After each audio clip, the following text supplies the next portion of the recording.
자, 이 뭐 코로나이기도 하고 그게 좀 더 그죠? 우리를 괴롭히고 있고, 그 다음에 어제부터 날이 굉장히 추워졌죠. 그래서 갑자기 좀 몸이 움츠려드는데, 이런 상황에 또 와주셔서 굉장히 감사합니다. 자, 그리고 이제 뭐 인강으로 후에 또 보게 되실 쌤들도 또 요거 한번 잘 보시고 공부하는데 조금 도움이 되었으면 좋겠다. 자, 요렇게 먼저 인사를 드립니다. 제가 제목을 조금 스스로가 간지럽다 싶을 정도로 제목을 사실은 이렇게 한번 고민 끝에 넣어 봤습니다. 왜 고민 끝에 이제 적중, 뭐 신뢰 이런 단어를 제가 집어 넣었느냐 하면, 저 나름대로는 계속 이제 임용 시험을 이제 준비하시는 우리 선생님들한테 정말 어떻게 보면은 긴 시간이 아니라 좀 짧은 시간 내에 합격할 수 있도록 하는 게 제가 가진 하나의 아주 절실한 꿈이었고, 그래서 그 과정에서 매년 적절하게 저는 아주 잘 좀 적중을 했다고 생각을 합니다. 근데 이제 그게 실질적으로 수험 준비를 하시는 우리 선생님들에게 좀 잘 알려지지 못했다고 생각을 했고, 그래서 이번에는 아예 드러내놓고 조금 부끄럽지만 한번 이 적중 신뢰라는 용어를 적극적으로 한번 사용하자, 이렇게 한번 스스로 생각을 해봤습니다. 제 성격 자체가 원래 예를 들어서, 뭐라고 할까, 좀 부끄러움이 사실은 많고요. 그 다음에, 선생님들도 그런 성격들이 충분히 있을 수가 있지만, 새로운 부분에, 아니면 새로운 사람들을 만나더라도, 이렇게 좀 낯을 많이 가리는 편입니다. 그래서 고등학교 때는 한 1년 동안 주변 친구들이 저를 벙어리로 알 정도로 사실은 말을 거의 좀 잘 안 하고 잘 드러내지 않는 성격이었는데, 어쨌든 제가 했던 것에 대해서는 선생님들이 잘 말씀드려야 스스로들도 충분히 확신을 가지고 좀 준비를 할 수 있지 않을까, 이제 또 그런 생각도 있었던 거죠. 그리고 올해 시험 같은 경우에는 이제 저하고 하신 분들이 저한테 충분히 좀 얘기를 해주더라고요. 아, 선생님 대박입니다. 뭘 그렇게 굳이 이거를 그냥 놔두기보다는 적극적으로 얘기를 해주는 게 훨씬 더 낫지 않겠냐, 이제 이런 얘기들도 해주셨고, 그래서 실질적으로 한 문제가 적중했다, 두 문제가 적중했다 이런 것이 아니라, 그냥 정확하게 얘기하면 두 문제 빼고는 실질적으로 수업 때 했다가 아니라 문제 속에서 다 다루었던 문제였기 때문에, 두 문제를 제외하고 나면 다 맞췄다는 얘기는 제가 볼 때는 작년보다 적중한 개수가 훨씬 많고, 그래서 그만큼 적중률이 굉장히 높다는 것이고, 적중률이 높다는 것은 저는 이런 의미를 가진다고 봅니다. 예를 들어서 1월 달에 내가 수업에서 강조를 해서 그게 문제로 나왔다고 한다면 실질적으로 한 9개월, 10개월 정도 뒤에 그 문제를 맞추기는 쉽지는 않죠. 그래서 그런 거 가지고 다 적중이라고 표현하기는 어렵지만, 요번에는 묘하게 그런 게 하나 있었습니다. 그런 게라는 게 뭐냐 하면, 학습부 말가라고 신란 문제가 있었지 않습니까? 그래서 이제 저는 사실은 이 적중을 혼자 따질 때 7, 8월 문제하고 9, 10월, 11월 이 문제만 가지고 찾았는데, 한 선생님이 적중했다는 거예요. 그래서 나는 모의고사 문제를 확인해 보니까 없죠. 그래서 적중은 아닌데요, 이렇게 얘기를 했더니 1월 달 수업에서 이제 뿌셈, 소위 말하는 그 뿌셈을 가지고 수업을 할 때 올해 이거 시험 나올 것 같다, 무조건 외워달라, 그렇게 얘기한 게 그 괄호 2개였다는 거예요. 그래서 저는 이제 그걸 잊어먹고 있었죠. 그랬더니 이제 그걸 딱 보자마자 여러 선생님들이 그냥 학습부 말가라고 신라를 썼다는 거죠. 그래서 저는 모의고사 문제를 확인해 봤더니 그거를 묻는 건 아니고, 이제 실제로 신라 발해하고의 관계에서 이제 발해의 무항을 가지고 그쪽을 문제를 만들어냈더라고요. 그래서 그것 자체를 이제 적중이라고 저는 스스로 표현하지는 않습니다. 어쨌든 들었던 스님들 중에서는 좀 그런 게 있었고요. 그 다음에 요번에 일제강점기 때 부재라든가 이런 것들이 실질적으로 거의 동일한 자료로 문제를 냈었거든요. 그러다 보니 이제 저하고 7, 8월에서 11월까지 같이 수업을 하신 선생님들은 같이 풀어본 문제 속에서 벌써 2, 3개월 내지는 길어봐야 4개월 정도밖에 지나지 않았기 때문에 자기가 기억에 대한 확신이 굉장히 강했던 거죠. 그래서 우리 선생님들의 전체적인 느낌은 이번 문제는 너무 쉽다, 이렇게 이제 스스로들 좀 표현을 해 주셨거든요. 그래서 아마 전체적으로 점수가 좀 올라가지 않느냐, 이게 이제 제가 1차 시험 이후에 있었던 해설 속에서 했던 얘기입니다. 근데 지금 바라보면은 정말 시험의 결과가 점수가 많이 오를까라는 거는 약간 의문이 들어요. 1차 했을 때는 제가 작년 대비 적어도 플러스 5는 되겠다라고 예상을 했는데 지금은 플러스 5까지는 아닐 것 같고 한 플러스 2, 3 정도는 오를 것 같다는 게 제 생각입니다. 근데 아마 플러스 2, 3이든 플러스 5 정도든 간에 점수가 오른다고 했을 때 저하고 같이 하신 쌤들은 아마 전혀 문제가 없을 거예요. 그만큼 이제 현재 많다고 하면 많고 그렇게 많지 않다고 하면 많지 않은 사례이지만 저한테 보내주신 분들의 자기네들이 복귀한 답안이 있죠. 그게 총 몇 분이 저한테 보내주셨냐 하면 63분이 보내주셨고 그 63분의 그 복귀한 답안을 가지고 채점을 해봤을 때 보통은 옮기는 과정에 오류가 있을 수도 있죠, 선생님들이. 그 다음에 또 어떤 오류가 있을 수가 있느냐 하면 마음이 급하다 보면 자기가 답을 답지에 안 써서 내는 경우도 생깁니다. 그래서 이제 보면은 내 점수에서 스스로 생각하거나 복귀한 답안을 채점했을 때 보통은 한 플러스 2, 3, 프라마이나 2, 3 정도의 차이는 생겨요.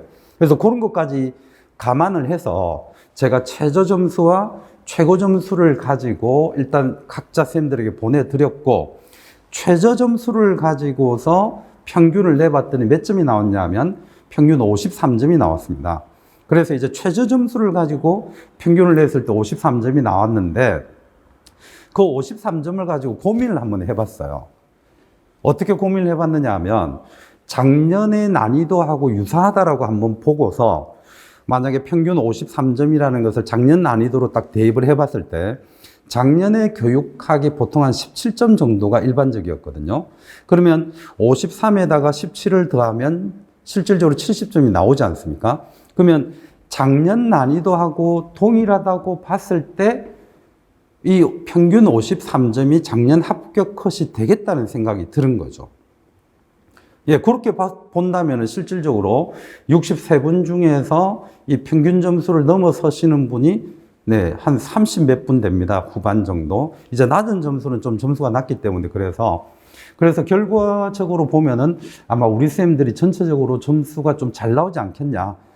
그런 생각이 들고 그래서 그 점수가 잘 나오는 이유를 쌤들하고 대화나 저 혼자 예측을 해봤을 때는 그만큼 이제 7, 8월 달하고 9월 이후에 문제를 실질적으로 유사하게 많이 풀었기 때문에 스스로들이 그 부분에 대한 복습이 충분히 이루어져 있었고 그래서 아마 점수가 조금 잘 나오지 않을까 이제 저는 그렇게 한번 생각을 해봅니다. 그래서 현재 올해 임용시험과 관련해서 대부분이 이제 작년보다 컷이 오를 거라는 예상과 컷이 올라도 한 플러스 2, 3 오를 거라는 예상과 아니면 한 5점 정도 오를 거라는 예상 여러 가지가 있지만 그렇게 많이 오를 것 같지는 않습니다.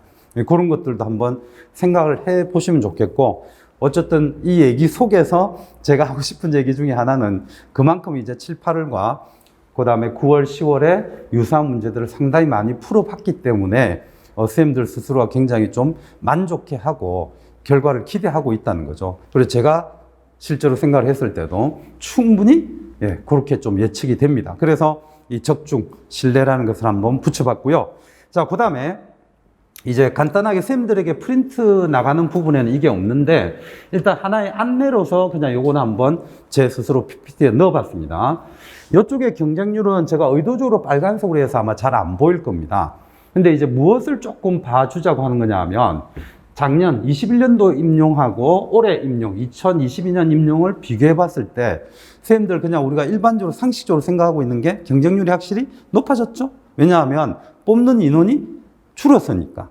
그래서 뽑는 인원이 줄어들면서 경쟁률이 높아지는데 경쟁률이 높아진다는 얘기는 합격 컷 자체가 내려가는 게 아니라 어떻게 됩니까? 올라갈 수밖에 없죠. 그래서 그런 것들을 예상을 하시면서 내년도 준비하는 것도 도움됐으면 좋겠다는 겁니다. 그래서 간단하게 이제 서울을 놓고 봤을 때 작년 임용 시험이 한 15.77 정도의 경쟁률이었고 요번에는 한 17.20 그러면 대략 한 2% 정도가 역시 상승을 했죠. 그러면 이게 컷을 분명히 끌어올릴 겁니다. 그리고 작년에 가장 높았던 지역이 역시 서울이었는데 69.33이었고요. 그러면 대략 한 요거보다 플러스 2점 정도 예상을 한다면 한 72, 한 73, 이 정도가 합격 컷이 될 가능성이 높다고 저는 이제 생각을 하는 거죠.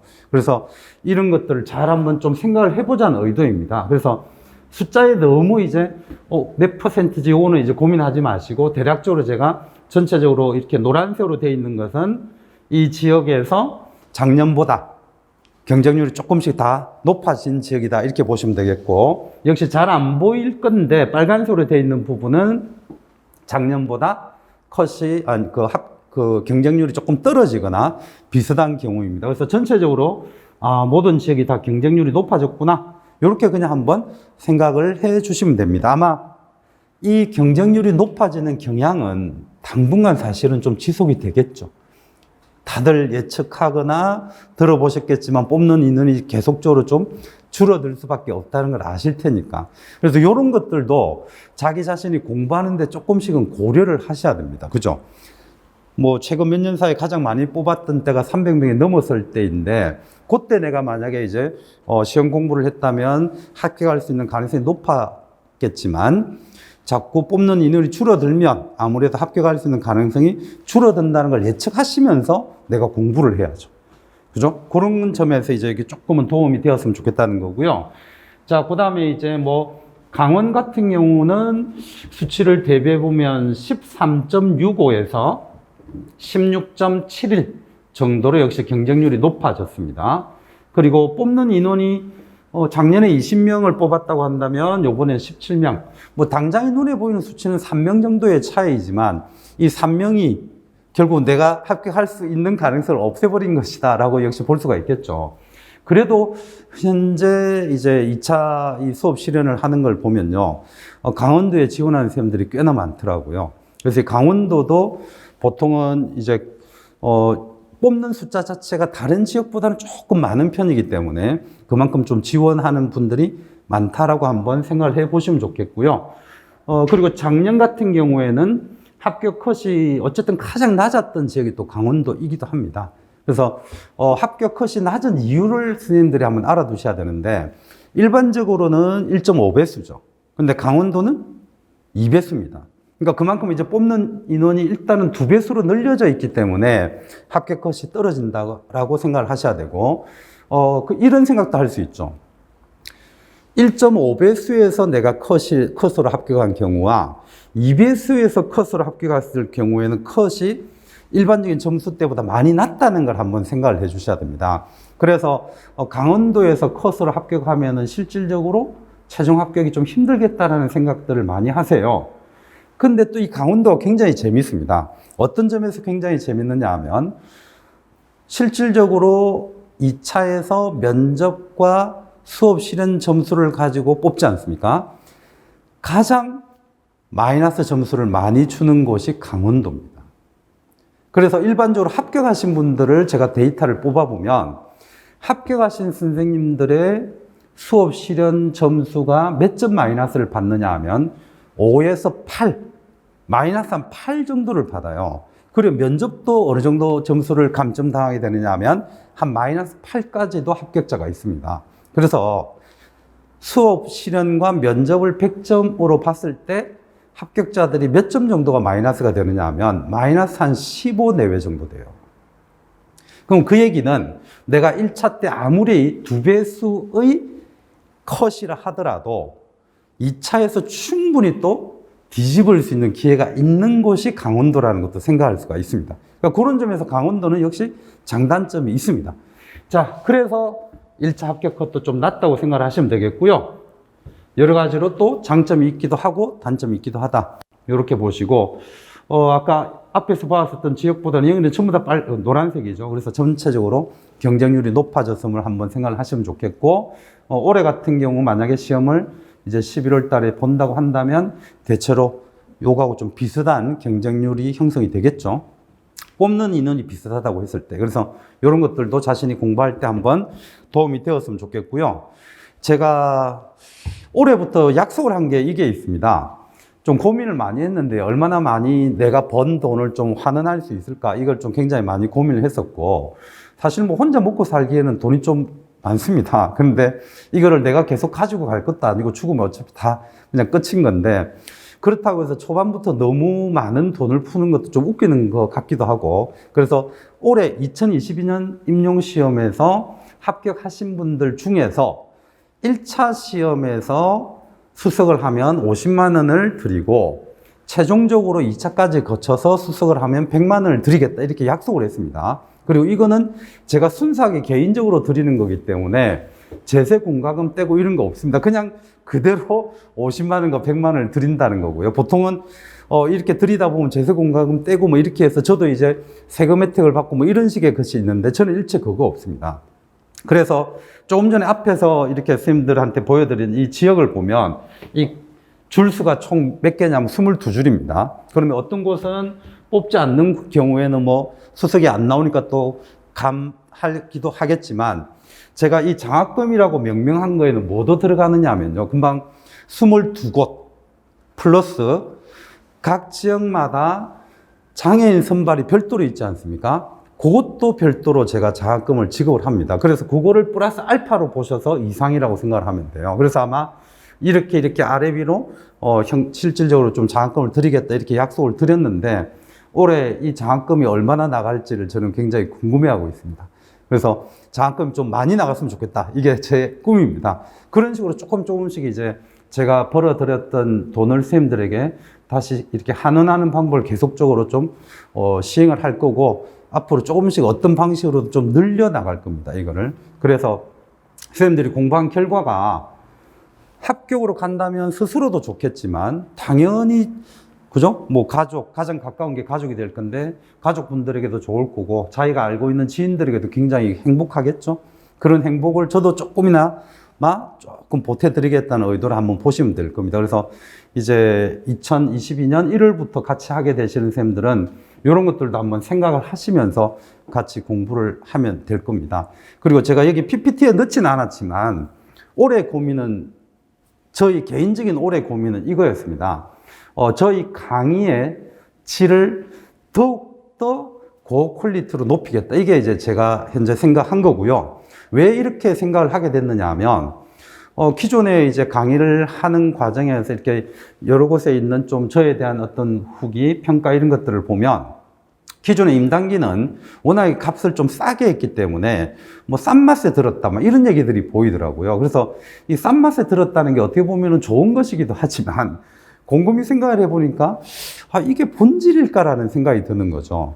그래서 저는 이제 앞으로 저 강의를 들었을 때 본질이 싼 맛에 들었다가 아니라 실제로 수업의 질이 굉장히 좋다라는 평가를 듣고 싶은 거죠. 그래서 현재 이제 선생님들도 이쪽에 와서 앉아 계시지만, 이제 이 임용단기라는 곳에서 소위 이제 일빗으로 모든 것이 다 그대로 옮겨왔고, 저 혼자만 옮겨온 게 아니죠. 통째로 이제 옮겨오게 되면서 어떻게 보면 충분히 더 질이 높은, 퀄리티가 높은 강의를 진행할 수 있을 거라고 봤습니다. 그래서 그런 것도 제가 지금 보이지는 않지만 선생님들에게 더 확실하게 약속을 드립니다. 아마 충분히 달라질 거예요. 그게 충분히 달라진다는 얘기는 결과적으로 시험의 결과 자체가 더 좋게 나올 겁니다. 그래서 퀄리티 자체를 충분히 다르게 한다라는 말씀을 또 드리고 싶고요. 그래서 한번 장학금을 노리고 한번 해보시죠. 네, 많지는 않지만 사실 이 돈이 1차 수석을 한 분과 2차 수석을 한 분이 동일하게 되면 혼자서 150 받는 거죠. 그죠? A라는 인물이 1차 수석을 했는데 여기에서 2등이 되면 50만 원 받고 끝나는 거고, 그죠? 그렇게 달라지겠지만 혼자서 1등 다 하면 그냥 150 받아가는 거라서 아마 1년 수강비 좀 그래도 가까이는 좀 되지 않을까, 그런 생각 드리고요. 제가 요번 시험을 치르고 나서 개인적으로 이제 카톡을 주고받으면서 저를 굉장히 기쁘게 한 카톡이 이겁니다. 저 나름대로는 분명히 이 사학사덕을 한 것 같은데, 저 나름대로 자료를 찾아보니까 안 보이더라는 거죠. 그래서 이제 어떤 한 쌤이 알려주셨는데, 이제 7, 8월 달에 제가 나눠드린 프린트에 있었고, 제가 분명히 그걸 이제 얘기를 했다는 겁니다. 근데 이제 워낙에 자꾸 강의를 하다 보면 저도 솔직히 까먹어요. 이걸 강조를 했는지 아닌지 모를 수가 있는데, 이 쌤이 이제 이걸 알려주셨고, 무엇보다 사실은 이 선생님의 이름을 가리면서 선생님들에게 알려드리고 싶은 건 뭐냐 하면, 실제로 저는 이렇게 공부했으면 좋겠다는 겁니다. 무엇을 가지고 얘기하느냐 하면 이거요. 머릿속으로 생각하기 전에 손이 먼저 적고 있었습니다라고 한 이 표현이 저는 너무나 감동적이었다는 거죠.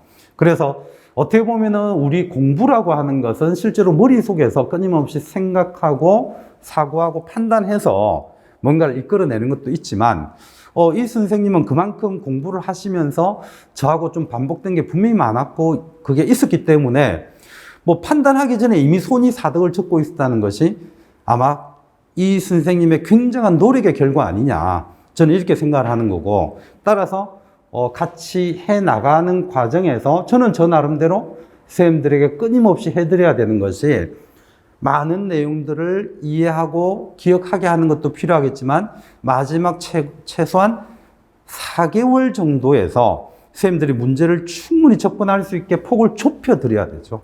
그랬을 때 머릿속에 있는 것이 이 선생님의 표현처럼 손이 먼저 적을 수 있지 않느냐, 그런 생각이 듭니다. 그래서 저희 향후의 의지나 계획도 이 속에 들어가 있지만 이 표현에서는 선생님들이 실질적으로 계속 반복 공부를 하시면서 실제로 손이 먼저 적을 수 있게 했으면 좋겠다, 이런 것으로 한번 이 선생님과의 카톡을 한번 드려봤습니다. 자, 요게 이제 제가 PPT 속에서 선생님들에게 나눠드린 프린트에 없는 얘기이고요. 이제 선생님들 같은 경우에는 이 프린트를 조금 보시면 대략적인 시험을 어떻게 진행하는가라는 게 일쪽에서부터 있을 겁니다. 저는 요거는 PPT 속에 담지는 않았습니다. 그 선생님들 잘 아시는 것처럼 A형이 있고 B형이 있고, 그죠? 그 다음에 이제 문항수가 12, 13 이런 식으로 이제 존재하고 있고, 그 다음에 13개인 데는 2점짜리가 한 4개 정도 되고, 12개인 데는 2점짜리가 2개 정도, 이렇게 해서 문제가 배치되어 있다는 걸 아실 겁니다. 그죠? 네, 그렇게 해서 전체적으로 이제 문항수가 23문항으로 이루어져 있다는 것을 한번 봐두시면 되겠죠.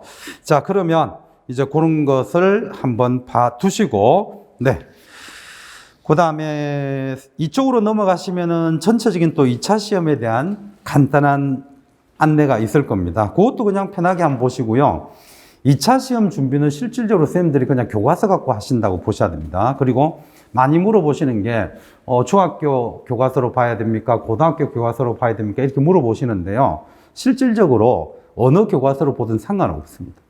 그것을 풀어내는 우리들의 역량을 사실은 좀 체크하는 것도 있기 때문에, 그리고 내용의 어떤 지식의 깊이의 차이가 있는 것 같지만 제가 볼 때는 중학교 교과서하고 고등학교 교과서가 실제로 어떤 지식의 차이가 있다고 보기는 어렵습니다. 어떻게 구성하느냐의 차이는 분명히 존재를 하지만, 그래서 2차 시험은 출제 원칙에서 첫 번째 줄을 좀 봐두시면 되죠. 중등학교 교사에게 필요한 전문 지식과 자질을 종합적으로 평가한다. 그래서 교과서를 충분히 보시면 되겠고요. 그 다음에 이제 3쪽에서부터는 서술형으로 바뀌고 난 이후에 문항만 제가 뽑아낸 겁니다. 현재 우리한테 중요한 거는 객관식 문제도 공부를 하실 때는 봐야 되겠지만 전체 문제의 흐름에서는 이 서술형으로 바뀐 것을 주목을 해 두셔야 되겠죠. 그래서 어떤 문제들이 나왔다라는 것을 보여드린 거기 때문에 이거는 선생님들이 한번 보시면 좋겠고요. 대신에 시험 문제 낼 때 우리 시험에 반드시 내어야 하는 문제가 있습니다. 절대로 내야 되는 문제가 있는데 그 문제가 뭐냐 하면 교육 과정입니다. 그래서 소위 말해서 우리가 전공서라고 하는 역사교육의 이해나 역사교육의 이론이라는 이 책들을 보면은 우리나라 역사교육의 역사가 있고 중국의 역사교육의 역사가 있고 서양의 역사교육의 역사가 있지 않습니까? 그 중에서 우리나라 역사교육의 역사는 무조건 한 문항이 들어가게 돼 있어요. 그래서 대부분 보시면은 1번 문제에 역사교육의 역사가 나오는데 그때 이제 문제 나오는 패턴들을 보면 2009년 개정교육과정, 2015 개정교육과정, 2018 개정교육과정, 그 다음에 일반적으로 현재 그냥 일반적으로 표현했을 때 우리는 과목이 3가지지 않습니까? 그죠? 그래서 그 3과목과 관련한 개정교육과정의 내용을 알고 있는지를 묻습니다. 근데 이제 그 내용을 알고 있느냐를 묻는데요. 그들의 어려움이 있습니다. 그들은 누구를 말하는 거냐면 출제자들이요.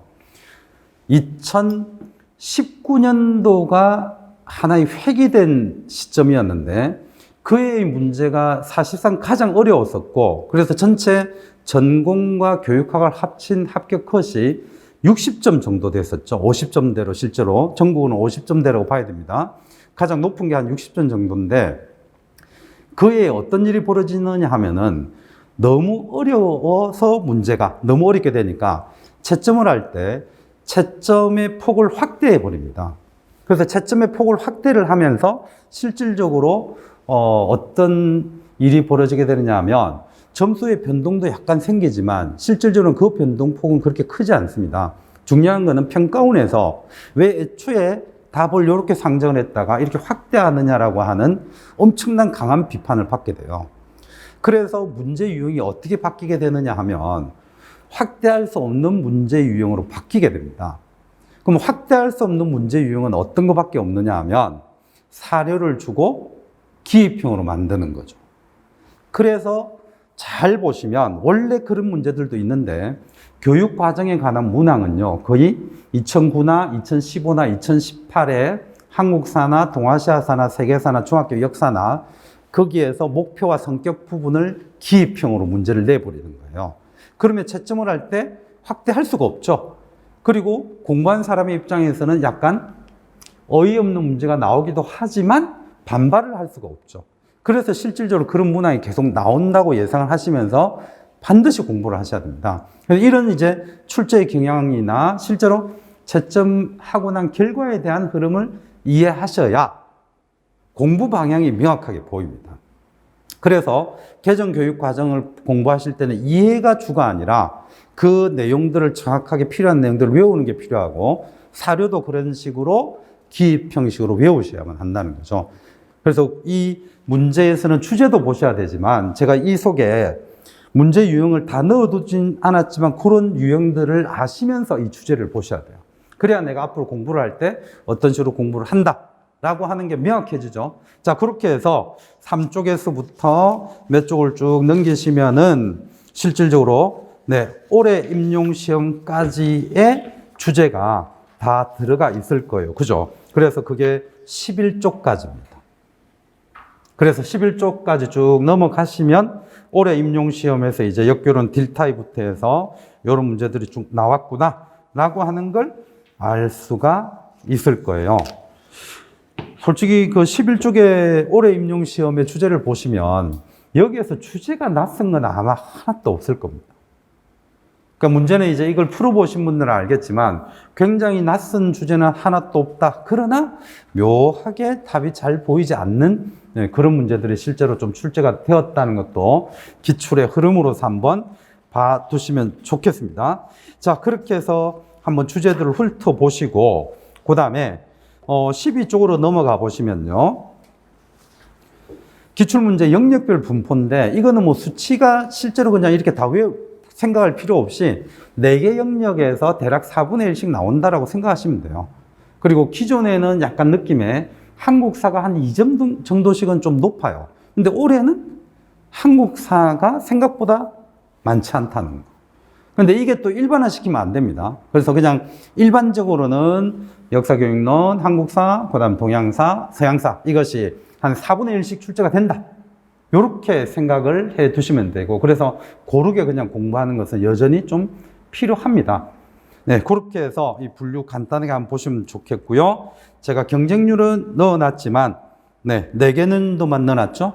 그래서 그냥 대체로 좀 지금 올해부터 하향한다라고 보시면 되겠고 이 경쟁률보다 다음 페이지 13쪽에 보시면 매년 선발 인원을 그냥 숫자만 넣어놨습니다. 그래서 한때 스님들도 충분히 알고 계시겠지만 100명 정도를 뽑았던 적도 있죠. 뭐 90년대에는요 한 600명을 뽑았던 적도 있습니다. 예, 그런 적도 있지만 이렇게 최근에는 이제 100명대가 아니라 200명대를 쭉 유지를 하다가 그죠? 최고가 2019년도 300명대를 뽑은 적이 있고 이제 다시 서서히 조금씩 줄어드는 느낌이죠. 뭐 서서히라고 느끼지 못할 수도 있습니다. 왜냐하면 300에서 200으로 줄었으니까 급격하게 100명이 줄은 거기 때문에 사실은 이제 수험생 입장에서는 선발 인원이 엄청 줄은 것으로 느낄 수밖에 없습니다. 그러니까 이런 상황입니다. 이런 상황이 당분간은 좀 지속이 될 겁니다. 그러니까 인원이 늘어난다고 예상하기는 어렵죠. 줄어들 가능성이 높다라고 라고 보셔야 되고, 아니면 정책이나 이런 거에 따라서 적절하게 이 정도 숫자는 또 당분간 유지될 수도 있겠다. 이렇게 한번 봐두시면 되고요. 그 다음에 이제 합격 컷도 한번 이렇게 봐두시면 되겠습니다. 제가 아까 연도를 좀 잘못 말씀드렸네요. 가장 낮았던 데가 2020년입니다. 그죠? 그래서 그런 것의 변화들을 한번 잘 봐두시면 되겠고요. 2016년도에 뭐 80점 이렇게 나왔을 때는요, 실제로 교과서 문제였다고 보시면 됩니다. 예, 그러다 보니까 워낙에 쉬웠어서 이 해에 어떻게 공부하신 분들이 많이 합격을 했느냐 하면, 객관식에서 주관식으로 바뀐 게 이제 2013년 시험이었었죠. 그러니까 2014년 임용 시험이었는데, 이때 대부분 공부하시는 분들이나 가르치는 분들이 뭘 놓치느냐 하면요, 객관식의 사시문항에서 줄어든 서술형으로 바뀌었을 때 어떤 식으로 바뀔 것인지에 대한 예측을 잘 못하더라고요. 근데 저는 이 바뀌면서 2014년 교원 시험 준비는 무조건 교과서로 해야 된다고 계속 얘기를 했습니다. 그랬더니 몇 분 수강생들은 엄청 반발했어요. 객관식 문제가 엄청 어려웠던 때가 2009년도가 있었죠. 그런 때도 있었고, 게다가 모든 지식들을 다 가지고 들어와야 될 것 같은 그런 공부를 해오시던 분들이 2014년 서술형으로 바뀔 때 아닙니다, 교과서 정도만 하면 됩니다 라고 막 얘기를 하는 것에 대해서 반발을 엄청 가졌는데, 실질적으로 교과서 수준이었어요. 근데 왜 2016년보다 점수가 조금 낮느냐? 비슷하죠. 비슷하지만 조금 낮죠. 근데 이제 그렇게 되는 이유가 공부 방법을, 포인트를 못 맞춰서 그래요. 근데 이제 그럼에도 불구하고 점수가 높아지니까 이제 교과서로 싹 옮겨오게 되고, 2015년도에 유형을 조절하면서 한번 어렵게 만들고 나서 2016년도가 완전히 점수가 높아지게 됩니다. 근데 이 기조는요, 계속 유지가 됩니다. 즉, 이 기조는 뭐냐면, 선생님들이 공부하실 때 절대적으로 보셔야 되는 게 무엇이다? 교과서입니다. 교과서는 꼭 보셔야 됩니다. 예를 들어서요, 작년 문제 중에서 굉장히 어렵다고 선생님들이 얘기하는 게 뭐냐면 중국의 조개지 문제, 조개 문제. 그 다음에 올해 같은 경우는 생각보다 선생님들이 어려워하시는 게 일제시대 때 1920년대 도시 문제, 이런 걸 어려워하는데, 그런 게 전부 다 어디에 있다고요? 교과서입니다. 그래서 어떤 분들은 내가 교과서 강조하는 것에 대해서 김종훈 쌤은 아직도 흐름을 못 읽는다 이렇게 비판하시는 분들도 있는데, 저는 그 비판이 오류라고 생각합니다. 교과서는요, 교과서를 90으로 보고 전공서를 10으로 본다, 이건 오류예요. 그러나 어느 정도의 비율이라고 말을 하기는 어렵지만, 우리 시험 공부에서는 실제로 우리가 알고 있는 전공서를 거의 80% 비중으로는 반드시 보셔야 돼요. 근데 이걸 100%로 보는 건 오류입니다. 무조건 교과서는 반드시 보셔야 돼요. 그래서 이 전체적인 흐름에서 어려운 문제일수록 최근의 문제는 교과서를 중심으로 해서 내고 있다는 걸 아셔야 되고, 그래서 어떤 교과서든지 하나 내지는 2개 정도는 꼭 집어서 그 내용을 반드시 알아두시는 게 지금 공부 과정에서 필요합니다. 그래서 그런 교과서에 따라서, 즉 어느 정도 넣느냐에 따라서 이 점수가 좀 오르라 내리라 하는 것도 있다는 걸 알아두시면 좋겠습니다. 교과서는 퍼센테이지의 문제가 아니라 절대적으로 하셔야 됩니다. 무조건 하셔야 됩니다. 예, 그걸 한번, 이 합격 컷을 통해서 제가 한번 말씀드렸고요. 자, 이제 다음 페이지 넘겨보시면, 그래서 교원 임용 시험 준비 어떻게 해야 하느냐, 그게 이제 제가 여기 선생님들에게 프린트로 나간 부분에 지금 14쪽이죠. 14쪽에 제일 위에 한 7개 정도가 있을 건데, 그걸 이렇게 PPT로 한번 띄워봤습니다. 작년까지 이제 역교론 문제가요, 선생님들 아시겠지만 재작년인가요? 한 문제가 한 페이지에 들어가 있으면서 수험생들이 거의 뭐 경악했죠. 이게 국어 문제인지, 소위 말해서 수능의 국어에서 뭐라고 하죠? 비문학 문제라고 얘기할 정도로 엄청난 긴 지문으로 문제를 냈죠. 그래서 다들 쓰러졌는데 도대체 기호가 기억이 어디에 있는지도 못 찾는 그런 문제를 줬단 말이에요. 그러다 보니까 작년 임용 대비도 실질적으로 많은 분들이 그렇게 했고, 근데 저는 올해를 어떻게 예측을 했느냐 하면, 출제진들이 그 문제 만드는 게 너무 힘들어요.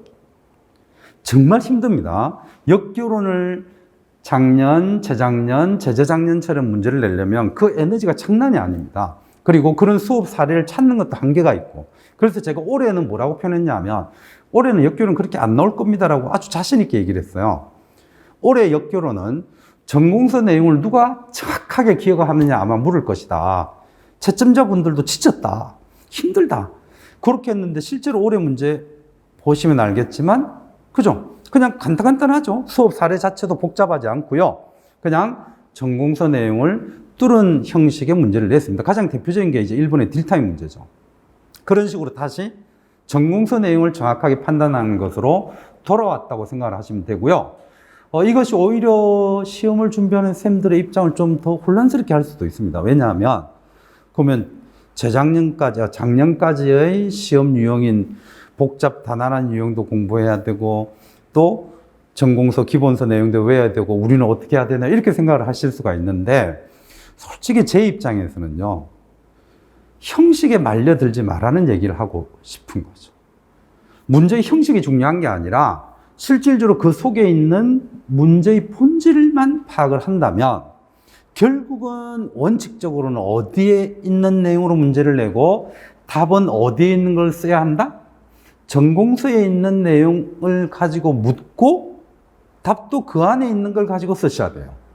그래서 역교로 문제를 어려워하시는 분들은 뭐냐 하면, 내가 생각을 할 때 이게 맞는 내용 같다. 그러면 정답 아니냐라고 얘기하는 게 어려운 거예요. 역교로 내용이 어려운 거는 쭉 일반적으로 생각했을 때 다 맞는 것 같지만 답은 어떤 것만 인정한다고 생각하시면 돼요. 그 전공서 안에 있는 내용과 그 내용 속에서 그 키워드를 썼는지 안 썼는지가 채점 기준이라는 걸 기억을 하셔야 됩니다. 그래서 항상 전공서를 반드시 읽으셔야 됩니다. 되겠죠? 그래서 특히 역교로는 조금 처음에는 어렵게 느껴질지 몰라도 그냥 중고등학생들 교과서 읽는 것처럼 역교론 책을 쭉 보시고, 사람마다 또 순서가 틀릴 수도 있는데요. 저는 그냥 먼저 이해를 권합니다. 역교론은. 역교론은 이해를 하고 나서 확대를 하는 게 아니라 이제 딱 전공서의 내용을 내가 습득하는 거. 그런 식으로 공부를 한다면 실제로 역교론은 굉장히 쉬워집니다. 다만 제가 강조하는 것은 이것인데요. 이해를 하고 암기하는 게 역교론에서 굉장히 필요하다라고 했을 때 어떤 관점이 있으면 그 이해가 굉장히 빨라지느냐 하면요. 그냥 역사적 사실이나 어떤 책을 읽을 때처럼 얘를 이해하려고 하시면 어려워집니다. 이 경험이 있으신 분들이 역교론 이해가 굉장히 빨라지는데요. 이 경험 뭘까요? 가르친 경험이 있으면 역교론 이해는 굉장히 빨라집니다. 제가 혹시 뭐 선생님들 아실는지 모르겠지만 제가 이 임용시험 제도 만드는 사람이라는 거 아십니까? 제가 이제 임용시험 제도를 만들었는데요. 87년도 6월 항쟁이 있었고 88년도부터 사법농 문제를 해결해야 되겠다고 해서 88, 89, 90년 3년 동안 이 법안 만듭니다. 저와 고대생 1명, 서울대생 1명, 교사 1명. 이렇게 해서 3년 동안 준비를 해서 실질적으로 이 법안을 90년대에 통과시켰고요. 그래서 제가 그 법안을 만들고 준비하는 과정에서 당연히 지금 혹시 이 얘기 들으면 또 불만이신 분이 생길 수도 있는데, 그 당시에 우리가 쓰는 용어 중에서 노동자 대 노동자 대립처럼 노노 대립이 생길 수가 있었죠. 왜요? 원래 국공립 사범대는 어떻게 됩니까? 1985학번까지는 발령이었죠. 근데 제가 이제 이 법안을 만들면서 발령이 아니라 시험을 봐야 되니까 그 당시에 공립사범대생들의 엄청난 반대가 있었습니다. 근데 이제 참 재밌었던 게 저랑 고대생이랑 서울대생, 이 서울대생 1명이 있으면서 실질적으로 이제 이 노노 갈등이 생기지 않고 계속 이제 시험으로 가자라고 하는 게 돼서 90년에 통과돼서 첫 시험이 90년 말에 치르게 되고, 그래서 91년이 첫 시험이에요. 그렇게 해서 이제 이 법안이 이제 통과되어서 지금 이제 쌤들이 시험을 쭉 보고 있게 되는 거죠. 그래서 저는 어떤 생각이 드느냐 하면, 제가 법안을 만들고 나중에 시험을 보러 갔더니 전공시험 안에 교육학이 있는 거예요. 그래서 아니 무슨 전공시험에 교육학이 왜 있어라고 할 정도로 저는 무식하게 공부했습니다. 자, 전공서 속에 교육학이 왜 있으라고 제가 놀랬던 그 문제는 당연히 뭐겠습니까? 역교론 문제죠. 그래서 그 역교론 문제를 제가 공부를 했더니 진짜 안 들어오더라고요. 근데 제가 교사 생활 딱 11년 하고 이제 다시 사교육으로 돌아온 이 과정을 하고 그 다음에 임용하겠다 강의를 했을 때 처음에 두려웠던 게 뭐냐면 공부할 때처럼 이 역교론이 가장 어렵지 않을까라는 두려움을 가지고 있었는데 실제로 딱 접했을 때 가장 쉬웠던 게 역교론이었습니다. 이유는 10년간 교사 생활을 했기 때문입니다. 그래서 생각의 방식이 바뀐 거죠. 수험생일 때 역교론을 어떻게 봤느냐 하면 그냥 외우고 얘를 그냥 사건 역사서처럼 이렇게 봤는데 애들을 가르친 경험으로 딱 갖다 댔더니 거기에 있는 것들이 어마어마한 내용들인 거예요. 그러고 이해가 너무 쉬워지고. 그래서 선생님들이 역교론의 전공서를 보실 때에는 최소한 우리는 한 달 정도의 가르친 경험이 있습니다. 가장 최소가. 그게 교생 때이죠. 그러니까 최소한 그 경험이라도 자기가 계속 떠올리면서 가르치는 생각을 하면서 역교론 책을 보게 되면은 이게 보이는 게 완전히 달라집니다. 그게 보이는 게 달라지는 순간 이해가 되고요. 잘 외워집니다. 그래서 오히려 저는 역교론은 박사학위를 딴 사람이 가르치면 어려워진다고 거꾸로 주장합니다. 왜냐하면 그들은 역시 이걸 뭘로 본다? 이론으로 접근을 하기 때문에. 근데 가르친 경험으로 접근해서 보게 되면 역교론은 이론이 아니라 뭘로 보일 것 같습니까? 가르치는 실천의 문제로 보이게 됩니다. 그러면 이거 진짜 달라집니다. 그래서 역교론 공부하실 때는 이 관점의 전환을 한번 꼭 한번 해 보시기 바랍니다. 그래서 이 역교론에 제가 공부 방법까지 잠깐 들어갔다가 나왔는데요. 어쨌든 역교론이 작년 문제만큼은 어려워지지 않았다. 그래서 그러면서 약간씩의 변화가 다시 있다라는 걸 또 올려주시면 좋겠고요. 그리고 교육 과정의 문제는 반드시 나온다. 요거 한번 잘 기억을 하시면 좋겠고요. 자, 그 다음에 뭐 지식에서는 역시 뭐 한국사나 동양사나 서양사에서 이런 지식이 나온다는 건데요. 핵심은 이거겠죠. 예상 밖의 문제는 늘 나온다. 그래서 절대 우리 시험에서 80점을 다 받겠다라고 생각하는 어리석은 공부를 하면 저는 안 된다고 봅니다. 그죠? 80점에서 내가 능력이 탁월하다라고 봤을 때 몇 점을 예상하시면 되느냐 하면 70점. 그러니까 제가 63분의 복귀 답안을 받았다고 했고요. 그게 평균이 53점이라고 말씀드렸는데 낮은 점수에서 요번에 제가 받은 점수 중에서 그 낮은 점수 A에서 B 낮은 점수 A 구간에서 최고 점수가 몇 점이냐면 70점입니다. 그러니까 요번에 약간 그런 분이 나와서 굉장히 저는 잘했다고 그분한테 얘기를 했는데 뭐 이 변화가 생길 수도 있지만 아마 그 선생님의 점수를 잡을 수 있는 점수는 없을 거로 저는 보여집니다. 더 튈 수도 있고요. 복귀 과정에서 뭐 답을 누락했을 수도 있기 때문에 한 68점까지 갈 수도 있을 건데 현재 그 점수가 없거든요. 그래서 아마 그 선생님은 굉장히 높은 점수로 좀 합격하리라고 보는데 목표를 80점으로 두는 건 절대 안 됩니다. 항상 선생님들은 시험을 보고 나면 10에 10, 100에 100명은 뭐라고 하느냐 하면 선생님 이거 아는 건데 저 실수했어요가 나오거든요. 그래서 저는 뭐라고 말을 하느냐 하면 어떤 경우든지 시험이든 뭐든지 간에 항상 뭐는 있다고 생각을 하라고 하느냐 하면 실수는 있다는 전제를 깔으라고 합니다.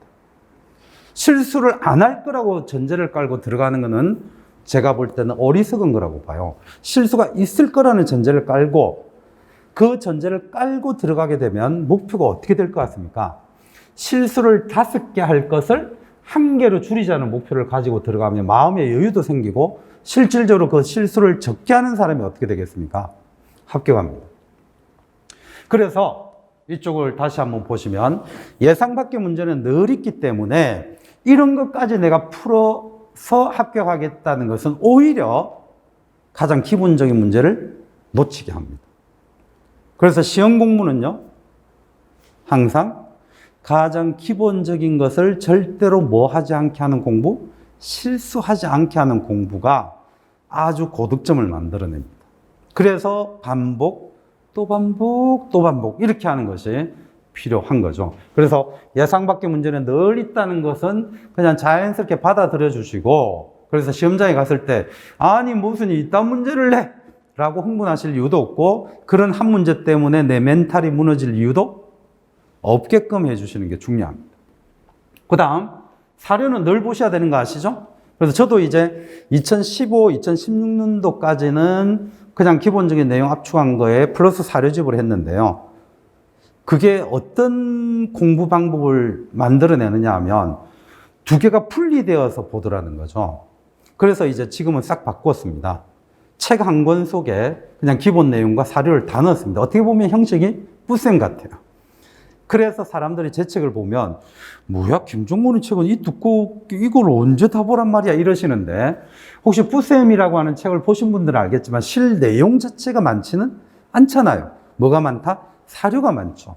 그래서 무슨 기회를 계속 주는 거냐 하면 책을 읽다가 이와 관련한 사료를 그대로 습득할 수 있게 되어 있습니다.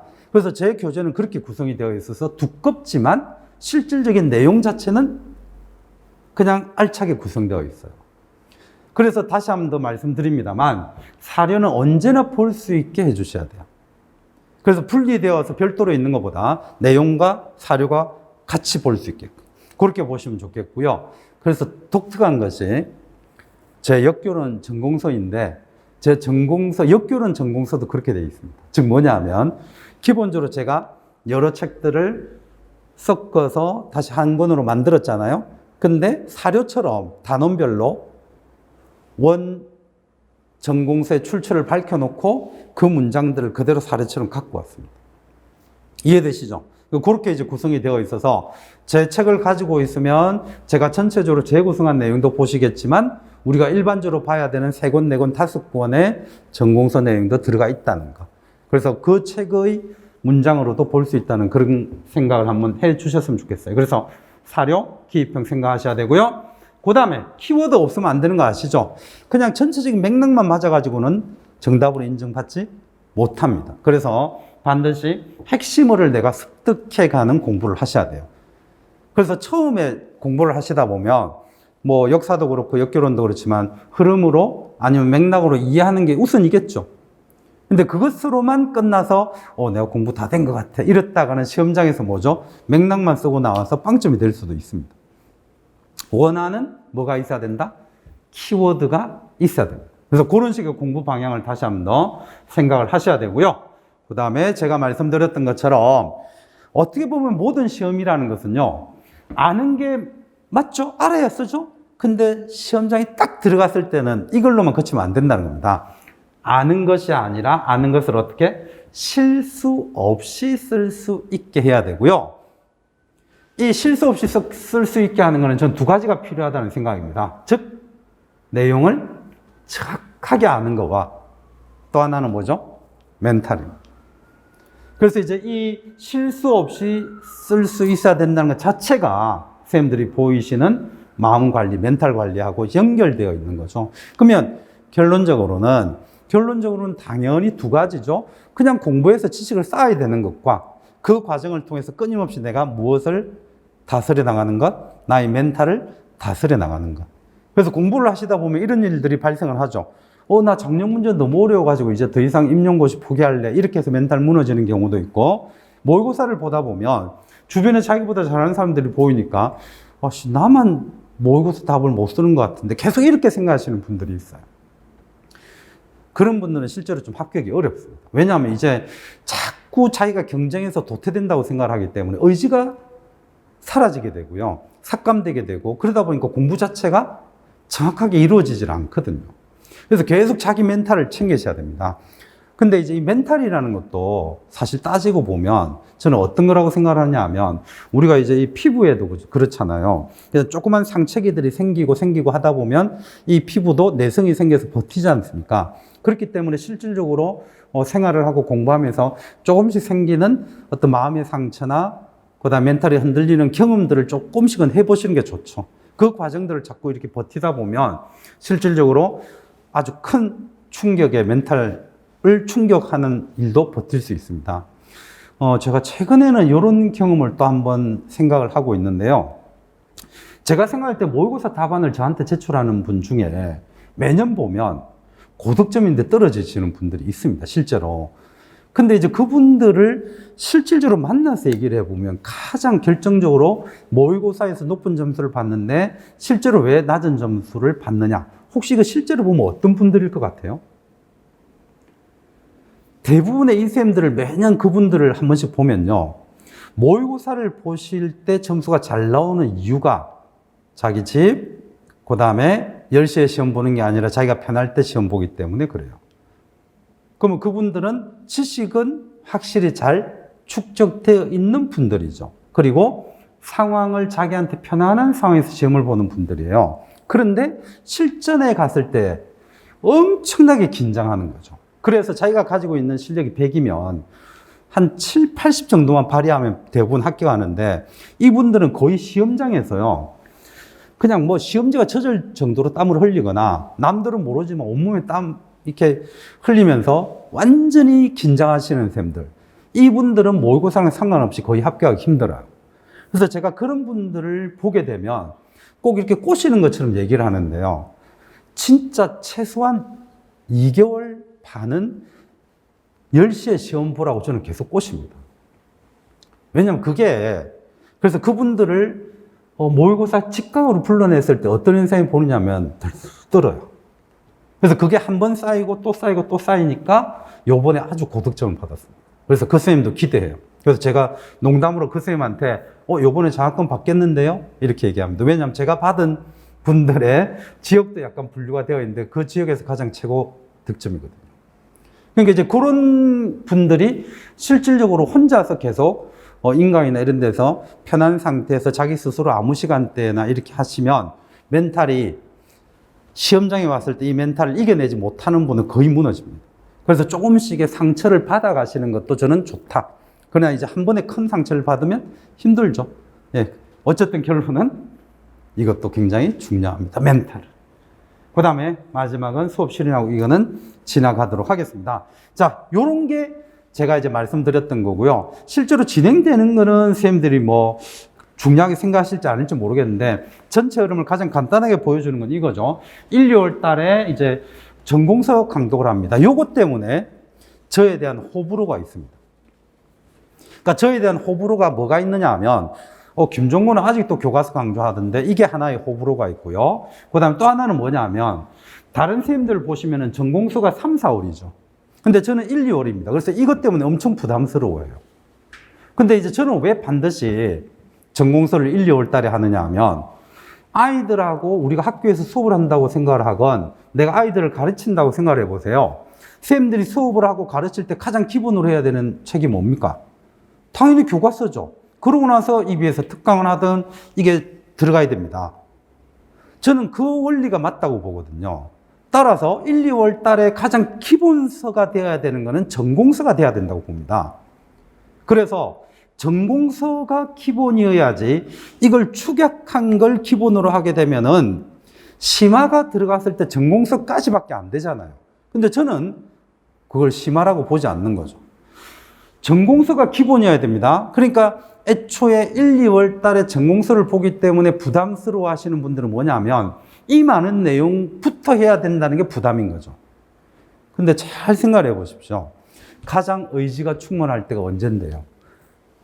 1, 2월이거나 2차까지 다 치르신 분들은 조금 이제 충격의 시간이 흐르고 나서 나 이제 다시 해야지. 이게 언제입니까? 3, 4월이죠. 그러니까 이 4개월 동안에 할 수 있는 만큼 모든 에너지를 투여하셔야 됩니다.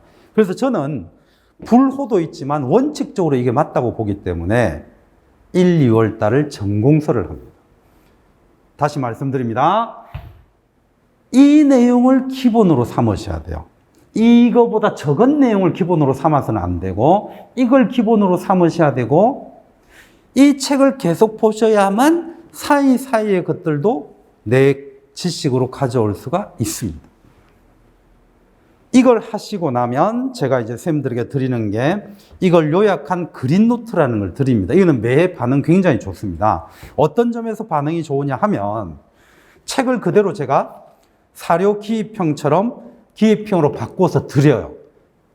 그래서 들고 다니면서 내가 외웠나 안 외웠나 확인할 수도 있고요. 또 그걸 간단하게 읽으면서 긴 문장도 확인도 하고.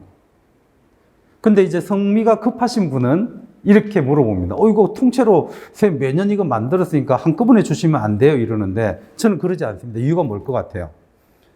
매년 출제된 문제가 있고 아직 출제되지 않은 게 있지 않습니까?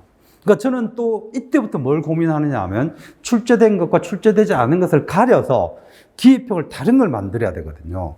그럼 작년 걸 드리면 그건 제가 작년에 예상한 문제 속에서 기입형을 만든 것이기 때문에 올해 거랑 예상하는 거랑 다를 수가 있다는 거죠. 그래서 이거는 반드시 진도 나간 만큼 그리고 그 안에서 내가 예상하는 올해 문제를 생각한 것을 기입형으로 드립니다. 그래서 이 그린노트가 굉장히 효과 높다는 걸 한번 봐두시면 되겠고요. 이제 이걸 가장 기본적인 내용으로 봤을 때 다른 분들과 커리큘럼이 다른 것이 이제 저희 책입니다. 그러니까 저희 책은 어떻게 생각을 하셔야 되느냐 하면 여기에 있는 전공서의 내용이 그대로 다 들어와 있어요. 대신에 긴 문장이 아니겠죠. 소위 말해서 개요체입니다. 거기에 어떻게 되느냐 하면 여러 권의 책이 싹 들어갑니다. 그래서 여기에 내용이 생각보다 엄청 많아요. 더군다나 3, 4월 제 교재는 2015 개정 교육과정에 한국사, 중국사, 서양사, 일본사, 기타사 내용이 안에 다 들어가 있어요. 그래서 선생님들이 제 책 한번 보고 나면 다음에 교과서 보다고 선생님 책에 다 있었네 막 이래요. 이미 다 들어가 있기 때문에. 그래서 여기에 내용이 전공서를 100이라고 봤을 때 여기는 한 200 정도 됩니다. 굉장히 많다는 겁니다. 그래서 이게 기본이어야 돼요. 다른 데서 하는 것처럼 자기가 만든 교재를 기본으로 해서 그걸 확대한 게 전공서로 된다라고 하면 지식의 양이나 흐름을 잘 생각해 보세요. 누가 월등히 많겠는지. 중요한 거는 이걸 소화할 수 있게 하는 것도 또 중요한 거죠. 저는 늘 자신하는 게 그 부분입니다. 충분히 선생님들 소화시킬 수 있게끔 합니다. 보통 보면은 김종훈 쌤은 초수가 좀 어려워라는 말들도 제가 최근에 와서 좀 이제 이런 것들도 이렇게 얘기를 하고 있다는 걸 알게 됐는데 절대 그렇지 않습니다. 오히려 초수생이 더 쉬울 수도 있습니다. 왜? 제가 가장 자신하는 거는 논리적인 흐름이고 구조거든요. 그래서 실질적으로 전공서를 아주 잘 흐름을 잡을 수 있고 거기에 기반해서 내용 추측을 더 한다는 걸 말씀드리고 이때부터 특이한 걸 드립니다. 올해 해서 굉장히 성공했던 것인데요. 뭘 드리냐면 김종근의 체크카드라는 걸 드립니다. 이제 김종근의 체크카드라는 건 어떤 거냐 하면 저도 이제 그런 생활에 완전히 푹 빠졌다고 생각을 하는데요. 잠자려고 누우면 꼭 한 번 더 보게 되는 게 희한하게 이 폰이더라고요. 이 폰을 멀리 해야 되는데 이 폰이 소나기에서 안 떨어지더라는 거죠. 그래서 이거를 별로 좋은 것 같지는 않은데 라고 생각하면서도 사람들에게 폰이 이렇게 일상생활 속에 내 손에서 떨어지지 않는 거라면 우리 폰 들고 가다가 지금 눈이 갑자기 내리고 있는데요. 폰 들고 가다가 눈길이 미끄러지면 사람들이 몸 보호합니까? 폰 보호합니까? 폰 보호해요. 그거 참 묘합니다. 진짜 신기해요. 이 정도로 중요하잖아요. 그래서 폰으로 공부할 수 있게 만든 게 김종근의 체크카드입니다. 그러니까 폰으로 공부할 수 있는 게 뭐냐 하면 같이 공부하시면서 올해 시험 나올 것 같아. 그리고 이거는 반드시 알아야 돼 라고 하는 걸 폰으로 사진으로 볼 수 있게 가장 최적화된 사진으로 선생님들에게 드립니다. 그래서 이거의 호응이 왜 좋았느냐? 어디서든지 그냥 심심할 때마다 볼 수 있었다는 거죠. 그래서 이거를 이제 이때부터 드리기 시작해요. 언제까지? 11월 끝까지. 그래서 요거 한번 잘 봐두시면 되겠습니다. 그 다음에 5, 6월 달 가죠. 이제 요것도 어떤 분들은 제 강의에서 가장 많이 듣는 게 5, 6월 달이라고 표현을 하던데 이제 혹시 이것도 아시나요? 이 프로그램 자체가 생긴 게 저 때문이라는 거, 이 학원가에. 그전엔 이 프로그램이 없었죠. 그래서 이제 아직도 모 선생님은 기출을 10월 달에 하시는 분 계시지 않습니까? 그러니까 그런 걸 다 갈아엎은 게 저죠. 그래서 수능처럼 준비해 나가야 된다는 게 저희 이제 생각이었는데, 그래서 요 단계를 거쳐서 기출 봐야 됩니다. 기출을 안 보고 시험 보러 간다는 건 말이 안 됩니다.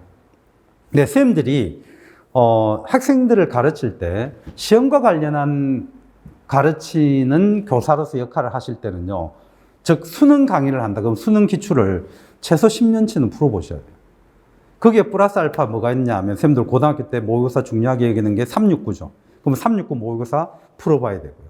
이렇게 해야 문제가 뭐가 나왔는지 알게 되고 출제되는 문제 속에서 어떤 주제가 중요한지를 알게 됩니다. 그래서 그 주제를 중심으로 내가 가르쳐야만 학생들의 점수가 높아져요.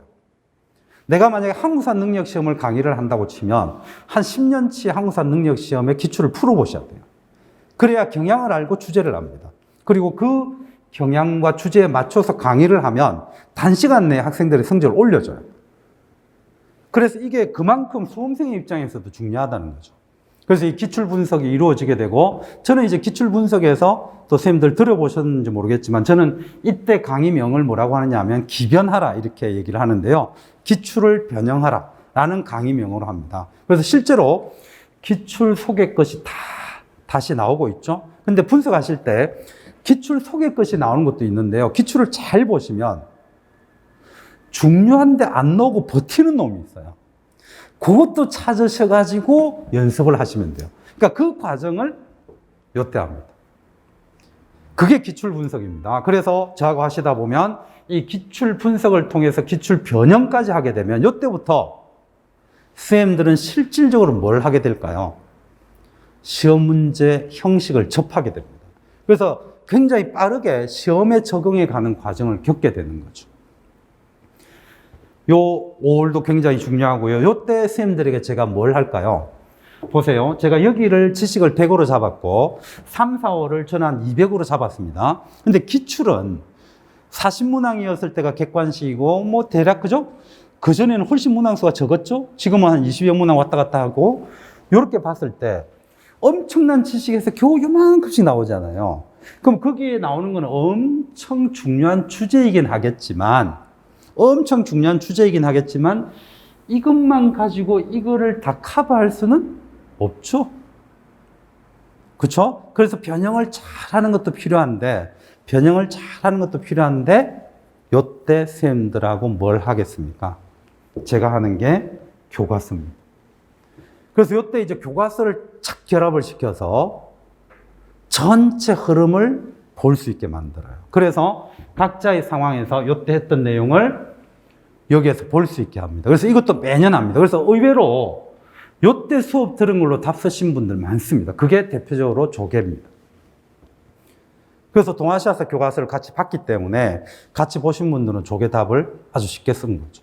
그래서 이게 생각보다 교과서의 위력을 한 번 더 느낄 수 있는 그런 시점이 됩니다. 그래서 이렇게 결합을 시키는 게 5, 6월 달이다라고 보시면 되겠고요. 그 다음에 체크카드는 그냥 계속 드립니다. 이제 매달. 그렇게 생각하시면 되고요. 그 다음에 이제 이때부터는 어떻게 되느냐. 7, 8월부터는 또 아시는 분들은 아시겠지만 1, 2월, 3, 4월 때 배운 그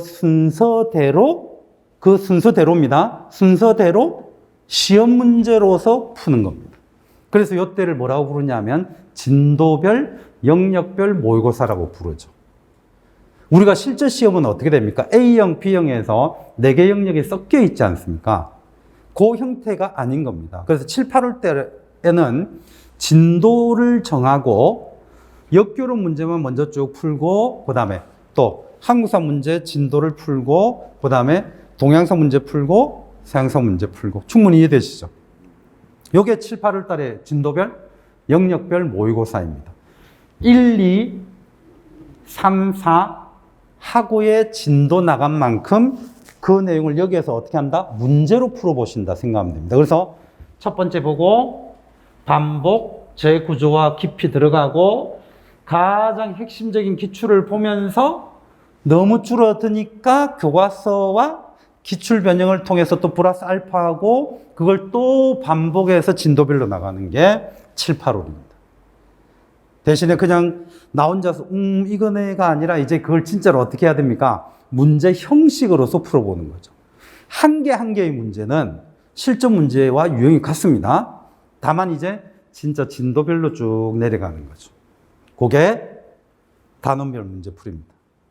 자, 그렇게 7, 8을 보시면 되고요. 요때도 뭐가 나간다고요? 체크카드 나갑니다. 계속 나가는 거고, 이제 9월달, 11월달에 오게 되면 7주간 실전 모의고사를 하게 되고 3주간 마무리 모의고사를 합니다. 그래서 총 10회를 하신다고 생각을 하시면 돼요. 여기에서 적중이 엄청 높습니다. 최근에 제가 내 문제하고 기출문제를 가지고 상관관계를 한번 분석해 봤는데요. 7, 8월 달이 제가 자신하는데 한 50% 정도 나오고요. 여기에서 50% 정도 나오는데 참 묘한 게 뭔지 아세요? 실전 1, 2, 3, 4, 5, 6 안에서 적중률이 상당히 높고, 그 다음에 마무리 모의고사에서 적중률이 높아요. 근데 이제 제 커리큘럼을 잘 모르시는 분은 모의고사 1, 2, 3, 4, 5, 6 하면 6주라고 생각하시는 분들이 있는데, 작년까지는 한 주에 2회를 풉니다. 그러니까 7주를 하게 되면 저하고 몇 번의 모의고사를 푸느냐면 14회를 풀어요. 그리고 파이널에서도 3주간이니까 몇 회? 6회. 그러니까 총 이제 14회에다가 6회, 10주간이니까 20회의 모의고사를 푸는 거죠. 근데 그 모의고사의 적중률이 앞부분에 한 2, 3주, 뒷부분에 1, 2주에 적중률이 엄청 높아요. 그래서 이 문제를 교수님들이 어떻게 활용하는지를 저는 또 파악을 한 거죠. 그래서 이제 그걸 올해 한 번 더 적용했더니 올해 대박이 터진 겁니다. 그래서 이제 내년에도 똑같이 이렇게 할 건데요. 이제 실전하고 마무리 모의고사 그렇게 진행한다 라고 보시면 되겠고, 그렇게 하면 이제 저는 체크카드까지 받고 그러면 이제 합격한다고 보시면 됩니다. 다만 작년하고 달라지는 부분이 여기에 제가 넣어두진 않았는데요. 고민하고 또 고민하고 또 고민해 봤습니다. 뭘 고민했느냐 하면, 똑같은 자료 가지고 모의고사를 풀었는데 선생님들이 어려워하신 문제 중에 하나가 올해 뭐가 있었냐면 일제강점기 때 부재입니다. 그래서 그게 왜 어려웠을까? 저는 이렇게 생각을 한 거죠. 그래서 요번에 내린 결론은 뭐냐 하면, 조금 전에 한 주에 2회를 풀었습니다. 그러면 46문제를 풀죠. 그러니까 선생님들이 어떻다고 생각하느냐면 급해요. 제가 원래 생각했던 건 뭐냐 하면, 비슷한 거를 1회 풀고 2회 풀고 많이 풀면 좋다. 이게 저희 그동안의 커리큘럼이었고, 이것이 그동안에 굉장히 좋은 역할을 했다고 봐요. 근데 이제 내가 적중하는 것에 대한 계산, 그 다음에 나름대로 논리적, 과학적 근거를 가지게 되니까 많이 주는 게 좋으냐, 정확하게 주는 게 좋으냐가 이제 저희 고민이었던 거죠. 그래서 이 문제를 가지고 고민이 계속 들었습니다. 똑같은 자료를 드렸거든요, 진짜. 부재 나온 문제가. 근데 왜 부재를 못 쓴 분들이 나올까? 그렇게 생각을 해봤더니, 내가 부재 내용 하면서 제가 강조했던 게 서울을 경성부로 낮춘 걸 강조했거든요. 그러니까 부재를 소홀히 하는 거죠. 그래서 제가 올해는 이런 결정을 내렸습니다. 어떤 결정? 나는 이제 마지막 9월, 10월, 11월 달에 적중하는 거는 올해처럼 계산하면 자신 있다. 그래서 2022년 강의에서는 모의고사 횟수를 줄이겠다라고 결정했습니다. 그러면 어떻게 할까요? 줄였다. 만약에 부재 문제를 갖고 온다면 올해 강의는 이렇게 진행하겠다는 겁니다. 나는 맞출 자신 있다. 그러면 모의고사 1회 하고 그것에 대한 해설을 더하겠다. 이게 이제 달라진 점입니다. 그러면 선생님들이 따로 내 문제를 통해서 문제로 꼭 묻진 않았지만 충분히 잡아갈 수 있게끔 그냥 들은 걸로 실제 문제 나왔을 때 답을 쓸 수 있게 하겠다. 이게 이제 저희 결론입니다. 그래서 이때 올해부터는 모의고사가 20회가 아니라 몇 회? 10회. 이때부터 올해부터는 모의고사가 10회가 됩니다. 그래서 총 1주에 2회가 아니라 1회를 보는 거죠. 이게 작년하고 달라진 점이고, 그 다음에 여기에서 제가 해설을 확실하게 해서 선생님들이 따로 공부하지 않아도 올해처럼 실수하는 일이 없게끔 하겠다는 방법으로 바꿨습니다. 그리고 또 하나가 바뀌는데요. 올해까지는 작년 모의고사를 드렸어요. 근데 태반이 그걸 못 보더라고요. 생각해 보세요. 작년 거 20회를 봤죠. 올해 거 20회를 봤죠. 총 40회니까 선생님들이 이게 허득 이렇게 벅차야 하더라고요. 그래서 안 드리기로 했습니다. 그럼 어떻게 하느냐? 역시 언제 이런 것들을 저는 다 녹여낼 거다? 모의고사 보고 나서 해설할 때. 선생님들이 그냥 제가 계속 설명할 겁니다. 그래서 선생님은 그냥 모의고사 한 해분만 편하게 계속 복습하시면 되고, 대신에 그 복습하실 때 저는 어떻게 하겠다? 그 안에 다 넣어서 까먹지 않게 하겠다. 이게 올해 저희 컨셉이라고 보시면 됩니다. 조금 달라진 점 이해되시죠? 혹시 뭐 처음 들으시는 분들도 이해하실 수 있을 거라고 보고, 제 강의를 들으신 분도 이해할 수 있을 거라고 봅니다. 횟수가 줄어들고, 해설에서 좀 더 선생님들이 체크카드나 이런 부분을 통해서 더 깊이 정확하게 암기할 수 있게끔 하겠다. 이게 올해 1년 커리큘럼에서 굉장히 큰 변화다. 이렇게 보시면 되고요. 이 정도만 하시면은 제 생각에는 아마 올해처럼 대박이 나올 거라고 보고요. 요거는 이제 체크카드가 뭐냐라고 궁금해 하시는 분들을 위해서 요렇게 해서 선생님들에게 카톡으로 보내드립니다. 그래서 저하고 하시면요, 카톡을 쓰셔야 돼요. 올해 보니까 나는 절대 카톡 쓰지 않겠다라고 해서 이 수많은 체크카드를 안 받으신 분들이 있는데 후회 좀 하더라고요. 그래서 저하고 수강을 하시는 분들한테는 제가 오픈 채팅방을 만듭니다. 물론 비번이 있어야 되겠죠. 왜냐하면 제 수강생들만 들어와야 되니까.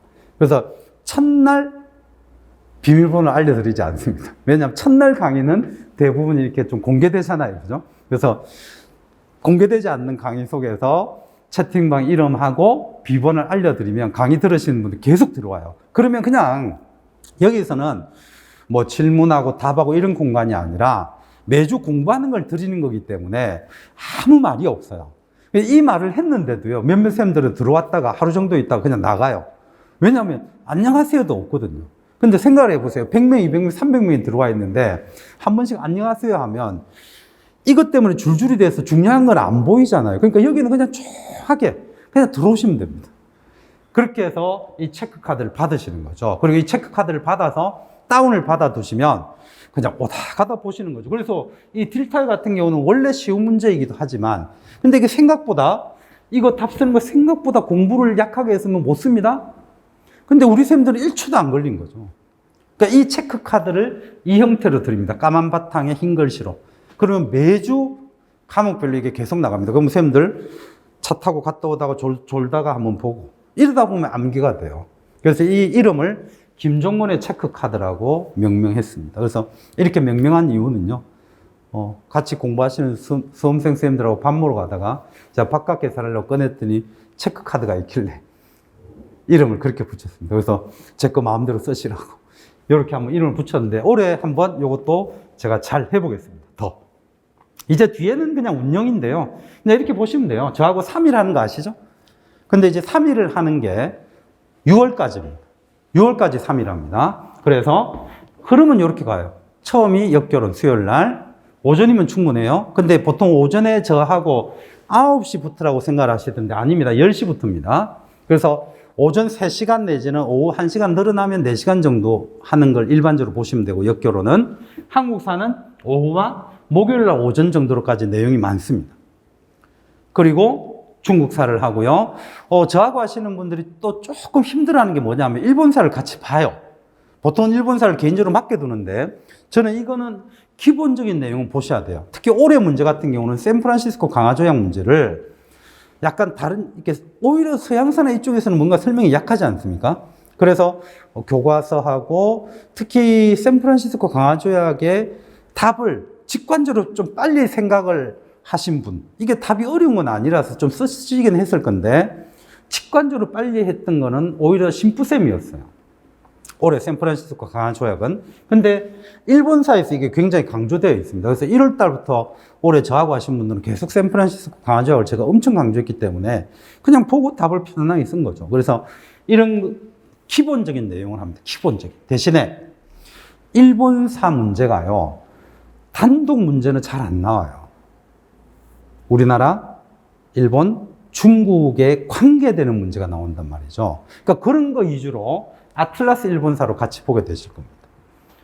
서양사는 당연히 서계론이고. 그래서 저하고 하시는 분들이 이 서계론 볼 때 저는 서양사 강좌도 보고 서강의도 보고 이렇게 공부를 하시는데 저는 가능하면 서강좌, 서강의는 1, 2월 달에 보지 말라고 합니다. 왜? 서계론에 있는 내용으로 지금까지 못 푸는 문제 1도 없습니다. 서계론의 내용을 얼마나 기억하느냐가 점수를 판가름합니다. 그래서 그 책으로 진행을 한다는 말씀 드리고요. 그 다음에 자, 책을 띄워드리면 이제 쌤들 잘 아시는 이런 책들인 거 아시죠? 그래서 이제 소위 말해서 역결혼 책은 네, 역사교육의 내용과 방법, 이걸 몇 주간 진행하느냐 하면 3주.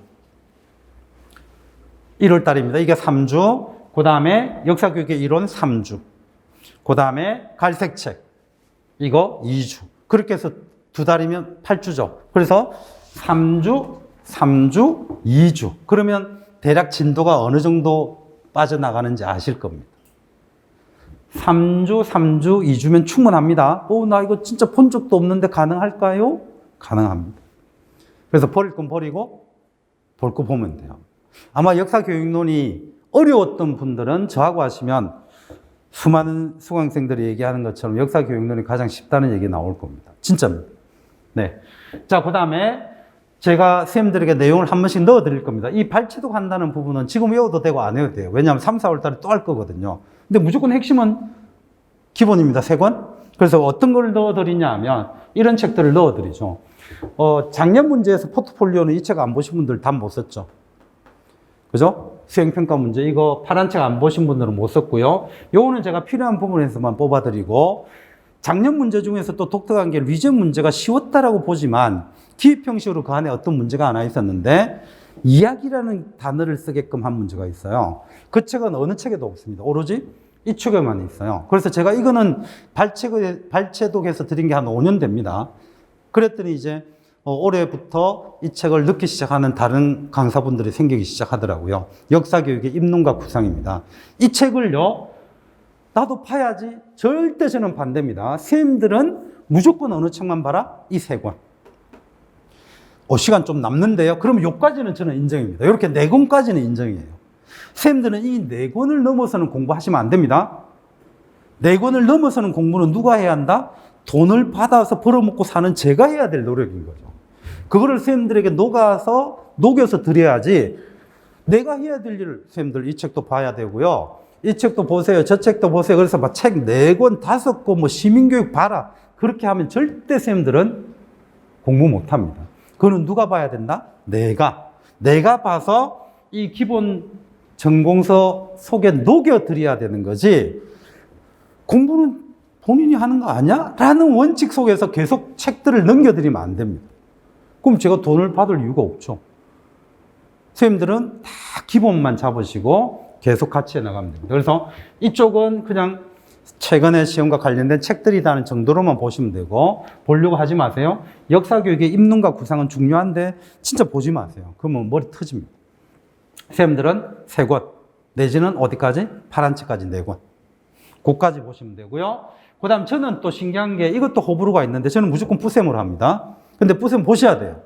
혼자 맡겨두면 못 보거든요. 그래서 1, 2월 달에 같이 보고요.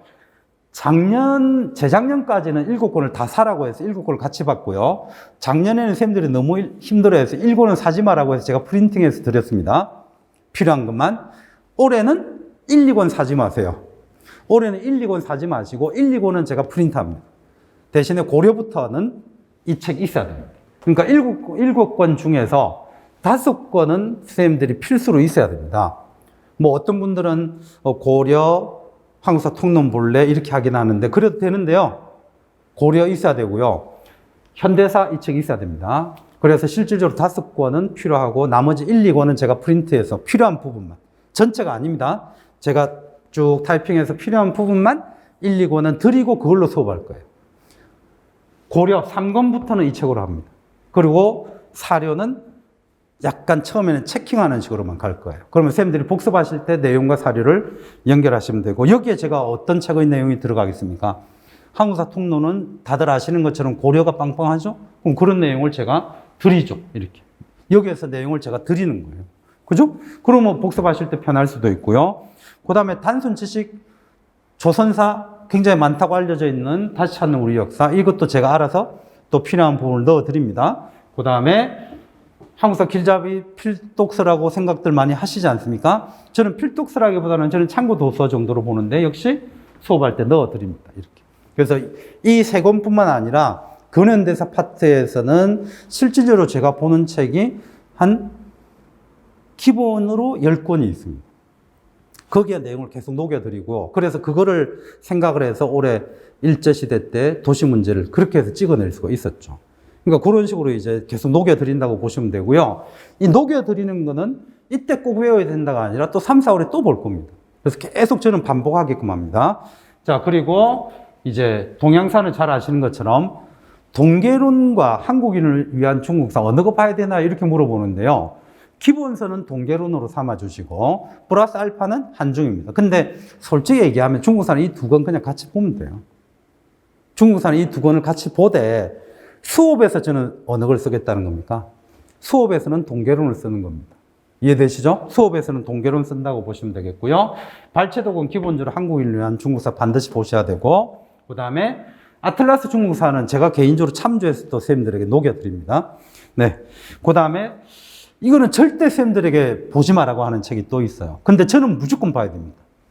중국의 역사라는 책이죠. 여기에서 고난이도 문제가 나오죠. 그 다음에 요새는 또 근현대사 부분에서 고난이도 문제. 올해 나왔던 것 중에서는 강자중국사 7권에 있던 것이 문제로 나왔는데, 그거는 아마 정답률 제로죠. 그러니까 그런 거는 제가 뽑아내야 되는 거죠. 그래서 이것도 선생님들은 보지 마시고 제가 녹여드리고, 이 두 권은 좀 선생님들이 공부하실 때는 필독으로 보시고 수업으로는 동계론만 합니다. 이해되시죠? 수험생은 이 두 개는 필독. 뭐 이것도 볼 수 있으면 좋죠. 자, 그 다음에 서양사는 서양사 개론으로만 저는 합니다. 위에가 오타가 나왔네요. 서개론입니다. 자, 그래서 서양사가 서개론만 저는 1, 2월 달에 무조건 봐주시기 바랍니다. 여기를 욕심내는 분들이 많은데요. 서양사 강좌, 서양사 강의 이런 책. 저는 절대입니다. 선생님들은 무조건 서개론만 보시면 됩니다. 거기에 금방 말씀드린 것처럼 저는 이제 녹여드리는 거죠. 잘 아실 겁니다. 사료로 읽는 서양사, 사료로 보는 아시아사 이런 책들 봐야 된다는 거 아시죠? 그걸 선생님들이 왜 봅니까? 그걸 제가 드려야죠. 이것도 역시 마찬가지입니다. 이거 드리고 녹여드린다는 얘기죠. 서양사 총론 저는 개인적으로 시험을 공부할 때 좀 봤으면 좋겠는데 직접 보라고 역시 권하지 않습니다. 이 안에 있는 사실들을 제가 드리면 충분하고요. 이거를 좀 많이 보죠. 서양사 강좌를. 근데 저는 이거 읽을 시간에 서개론 읽으라고 합니다. 그래야 점수가 높아집니다. 점수를 높여야 됩니다. 그래서 이거는 제가 또 녹여드리게 돼 있고, 서양사 강의도 있죠? 그것도 또 보시는 분들이 있는데, 머리 터집니다. 쌤들은 오로지 서양사는 한 권만 보시기 바랍니다. 중국사는 두 권. 그죠? 보는 건 그렇게 하시고, 수업은 한 권 한 권으로 진행을 한다. 그리고 이거 내용을 서개론 할 때 녹여드린다라고 보시면 되겠고요. 3, 4월, 1, 2월 달이랑 동일하죠? 그냥 역사교육론, 한국사 이렇게 순서로 진행을 합니다. 대신에 이때는 전공서가 아니라 아까 얘기했던 것처럼 제 교재로 합니다. 제 교재의 내용이 우리가 알고 있는 전공서보다 적어도 2배 이상의 지식이 있습니다. 그래서 그거를 이제 전공서를 바탕으로 해서 거기에 플러스 알파하고 그 다음에 제가 좀 판서를 이때는 많이 합니다. 그러면 아마 구조화도 훨씬 더 수월해질 겁니다. 그래서 제가 작년에 이 프린트에는 판서한 적중한 것 중에서 손으로 판서한 거를 막 사진으로 드렸는데 올해는 그냥 다 뺐어요. 이제 그렇게 안 해도 될 것 같아서. 그래서 좀 판서를 그렇게 하는 편이니까 3, 4월 달에는 흐름은 똑같이 수목금하고 1, 2월이랑 동일한 흐름으로 가져간다고 봐두시면 되겠습니다. 제 교재는 이제 이렇게 되어 있는데 요 제목 한번 잘 봐두시기 바랍니다. 제가 역사교육론 이름을 쓸 때 살아있는 역사교육론이라고 붙였는데 이유는 간단합니다. 아까 얘기 드렸던 것처럼 역사교육론은 이론이 절대 아닙니다. 교사로서 경험한 것의 응집체가 이 전공서거든요. 그분들 교사 안 한 분들 집필자들 중에 아무도 없는 거 아시죠? 김한종 교수님부터가 이미 교사하다가 교수로 간 거잖아요. 그래서 이분들의 글이요, 그냥 이렇게 논문 대충이 아니라 논문만 머릿속으로 고민하고 이런 책들이 아닙니다. 자신들의 수업의 경험들이 한 차원 더 높게 응집된 거란 말이죠. 근데 우리는 공부할 때 그걸 이론적으로 접근해서 하려고 하는데 절대 그러면 안 됩니다. 교사의 경험으로서 이 책을 받으시고, 그래서 제가 제목을 살아있는 역사교육론이라고 붙였습니다. 요거랑 그 다음에 세상의 모든 역사 시리즈로 전체 제목은 그렇게 했고, 한국사, 동양사, 서양사 총 4권입니다. 네, 그렇게 이제 4권인데요. 이게 이제 2년 전에 출간된 건데 올해 조금 달라질 건데요. 이 책을 가지신 분들이 수업을 들을 수 없냐? 그건 아닙니다. 제가 출판사한테는 뭐라고 얘기를 했냐면 출판사가 손해를 좀 봐달라고 했어요. 왜냐하면 새로운 개정판이 나오면 미세한 차이들이 제법 생기면 수업 들을 때 옛날 책 갖고는 못 듣잖아요. 근데 저는 그거 하지 말아달라고 했습니다. 즉 뭐냐면 절대 페이지 달라지게 하지 말아 달라고 했습니다. 그래서 이게 이제 2020년에 출간된 건데, 이거에 대한 그 다음에 오류들 내지는 오타들을 수정해서 요번 2월 달에 나올 거예요. 대신에 기본 페이지와 내용은 절대로 달라지지 않기 때문에 혹시 이거 가지신 분은 그대로 이거 갖고 들으시면 오타 수정하면서 들으시면 되고, 요번에 2월 달에 나올 거는 더 깔끔해져서 오타 수정해서 오류를 수정해서 내기 때문에 거의 아마 없을 겁니다. 그래서 이렇게 4권으로 3, 4월 달에 진행을 합니다. 요 4권 속에는 1, 2월 달에 한 책, 그 다음 그 옆에 제가 플러스 알파 한 책, 그 다음에 2015 개정 교육과정 내용이 여기에 다 들어가 있습니다. 그렇게 이제 이 책 보시면 되겠고요. 네. 출간한다고 말씀드렸고, 5월 달에는 요거를 이제 조금 이해해 두시면 되는데요. 5월 달이 기출입니다. 근데 첫 주에는 기출 문제를 풀어요. 첫 주는 기출을 풀겠죠. 근데 2주차부터는 어떻게 됐냐면, 이게 2주차부터입니다. 1주차에 풀었던 주제를 제가 바꿔서 선생님들한테 문제 냅니다. 그래서 1주 전에 배웠던 거를 풀어보는 거죠. 그리고 기출문제 확인하고 1주 전에 풀었던 걸 풀고 나서 또 기출해요. 그러면 이때 2과목 합니다.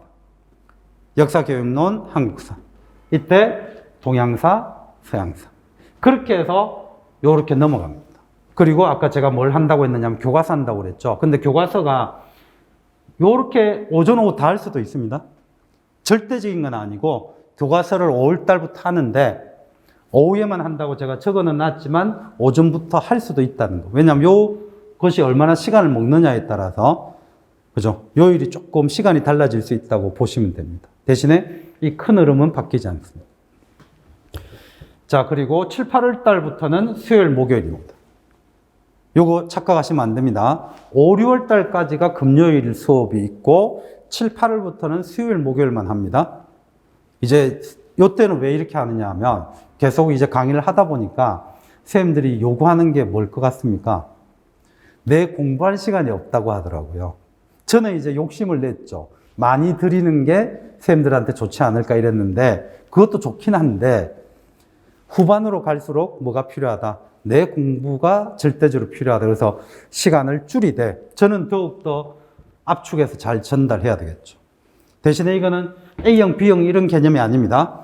역사, 교육론, 한국사, 모의고사 보고 해설하고, 동양사, 중국사, 모의고사 보고 해설하고. 이해되시죠?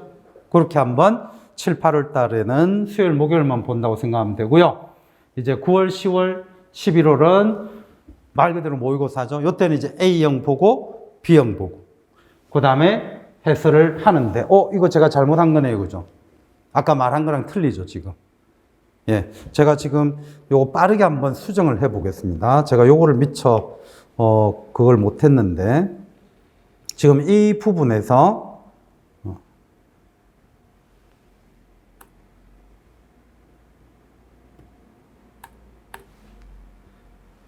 이게, 됐습니다. 여기서도 이렇게 돼야죠.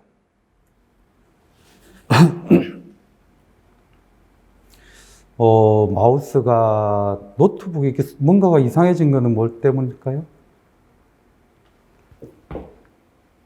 자, 클릭을 했는데요. 조금 고친 거 보이실까요? 그러니까 수요일 오전에만 이제 모의고사를 보고 요렇게 이틀간 해설을 합니다. 대신에 아마 해설을 받아보시면 제가 좀 구상한 게 있거든요. 그럼 여기에 아마 여러 가지들을 좀 볼 수 있게 하고 외울 수 있게 해서 조금 독특할 겁니다. 그래서 요거는 이제 시험에 더 최적화되게 해서 선생님들에게 드린다는 말씀을 드리고요. 자, 이제, 네. 요거 이제 이렇게 수정한 거 선생님들이 보여드렸습니다. 모의고사는 1회만 봅니다. 작년까지는 2회를 봤는데 올해부터는 1회만 본다라고 보시면 되겠고, 이제 끝으로 제가 자신하는 거는 프린트에 있는 겁니다. 그러니까 선생님들이 이제 프린트 끝 부분에 있는 건데, 자, 나는 무엇을 자신하는가 그런 얘기가 있을 거예요.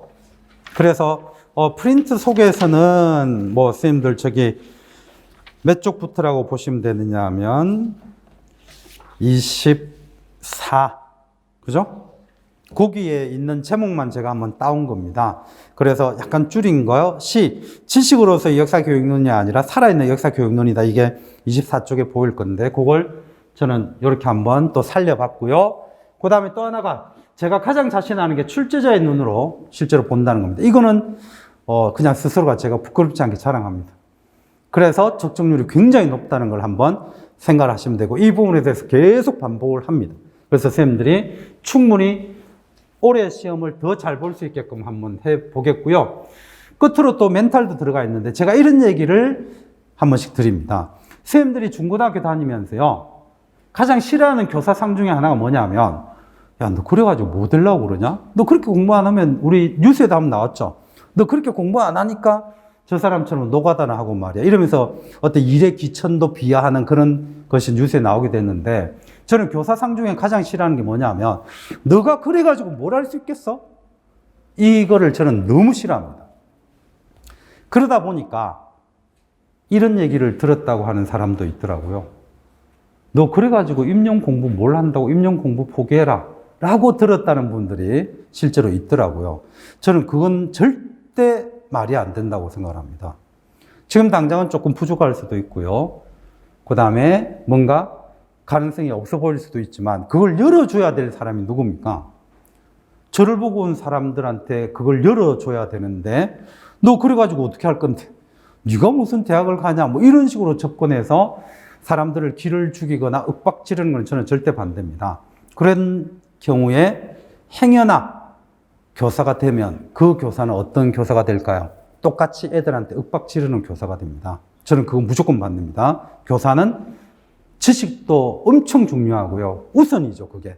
하지만 아이들을 포용할 수 있는 교사가 되었으면 좋겠고, 그 과정은 멘탈입니다.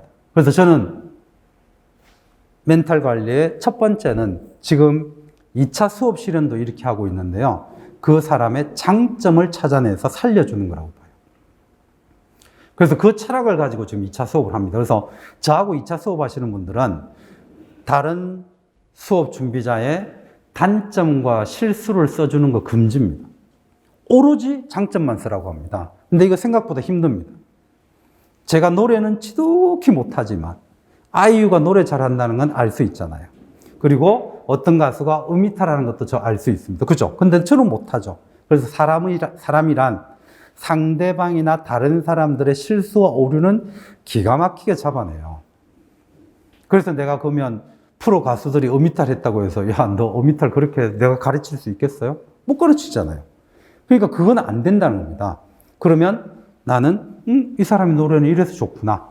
아, 권아, 너는 이래서 참 능력이 있구나. 너는 이래서 능력이 있구나. 장점을 찾아서 살려줘야 그 사람 전체가 살아요. 그렇게 멘탈 관리시킵니다. 그래서 멘탈이 엄청 중요하다는 거. 그래서 저는 끝에 프린트에 없을 겁니다. 한 가지의 큰 장점이 그 사람을 표현한다는 거. 그래서 이 부분에서 저는 또 자신하기 때문에 아마 저하고 하시면 매우 건강한 멘탈을 가지게 될 겁니다. 그러면 공부하기도 편한 거죠. 자, 마지막입니다. 네. 원래 계획은 40분이었는데요. 1시간 40분이 됐네요. 자, 정말 올해 저하고 또 한번 하시게 되는 분들은 새로운 공간, 저는 훨씬 더 아마 나을 거라고 봅니다. 율비스에서 같이 하시게 되면은 더 좋은 기회나 더 나은 강의를 통해서 합격에 훨씬 더 다가갈 거라고 보고, 여기에 있는 글처럼 선생님들의 합격을 진심으로 응원하고 기원하겠습니다. 네, 감사합니다. 다음 수업에서 뵙겠습니다.